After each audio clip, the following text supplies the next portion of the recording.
शरीर देख के नाम रखे जा रहे हैं, लेकिन तुम शरीर नहीं हो। तुम शरीर नहीं हो। कहीं गलती से अपने आप को शरीर मानने लग गए। तुम क्या हो? तुम अजर अमर अविनाशी आत्मा हो। बस तुम अपने आप को भूल बैठे हो कि मैं क्या हूं, इसलिए तुम अपने आप को शरीर मानते जा रहे हो। शरीर भी माना तो माना, उसके बाद बच्चा जवान बूढ़ा मानते जा रहे हो। बच्चा जवान बूढ़ा माना तो माना, उसके बाद ये भी मान बैठे हो कि मैं एक दिन मर जाऊंगा। यही सबसे बड़ा जाल है। आप कभी नहीं मर सकते, आप अमर हो। गा तो रहे हो, ईश्वरी अंश जीव अविनाशी। तो जीव कौन है? ये जीव ही तो हैं। ये परमात्मा के जीव ही तो बैठे हैं सारे। अविनाशी हैं सारे। अविनाशी का क्या मतलब होता है? जो 60 साल बाद मर जाता है वो अविनाशी है, या 70 साल बाद मरता है? सदा सदा अमर रहे उसे अविनाशी कहते हैं। तुम सदा सदा अमर रहोगे। किसी माई के लाल में इतनी ताकत नहीं कि तुम्हें मार दे। किसको मारेगा ज्यादा से ज्यादा?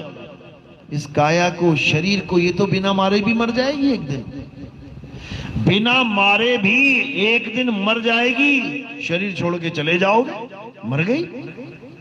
तुम थोड़ी नहीं मरे, तुम तो शरीर छोड़ के चले गए। कहां चले गए? दोबारा शरीर धारण करने के लिए। अब दोबारा मरेगी ये देही। तो जन्मती रहेगी, मरती रहेगी, जन्मती रहेगी, मरती रहेगी। यही काम चलता रहेगा। और तुम कभी नहीं मरोगे। बस देह पकड़ोगे, छोड़ोगे, पकड़ोगे, छोड़ोगे, पकड़ोगे, छोड़ोगे। बस यही काम चलता रहेगा। अब अगर बचना चाहते हो मरने से, यानी मृत्यु जो आ रही है उससे बचना चाहते हो, तो क्या करना पड़ेगा? देह पकड़ना ही नहीं है। शरीर पकड़ो ही मत।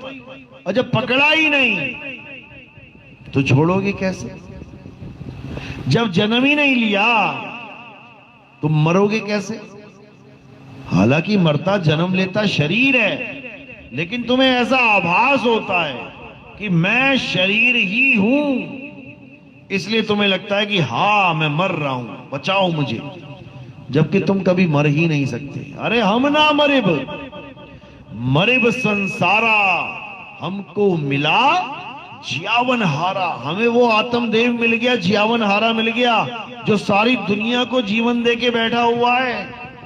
एक भी इंसान बिना आत्मा के नहीं चल सकता।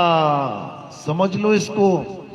तो सबसे इंपॉर्टेंट क्या चीज है? आत्मा ही सबसे इंपॉर्टेंट है। और इसी को सत्य तत्व बोला गया है गीता में। हे अर्जुन, इस दुनिया में 2 प्रकार के तत्व हैं, एक असत्य और एक सत्य। असत्य क्या है? जिसका जन्म होता है, जिसकी मृत्यु होती है, जो पल पल बदलता है, वो असत्य कहलाता है। जो सदा एक सा ना रहे, वो असत्य कहलाता है। और जो सदा सदा एक रस अखंड अविनाशी रहे, जिसका कभी जन्म और मृत्यु ना हो, वो क्या कहलाता है? आत्म तत्व, यानी सत तत्व कहलाता है। उसे ही प्राप्त करना हमारे इंसान जन्म का लक्ष्य है, परम लक्ष्य। उसके अलावा तुम जो कुछ भी कर रहे हो, वो कुछ भी तुम्हारे साथ जाने वाला नहीं है। याद रखना।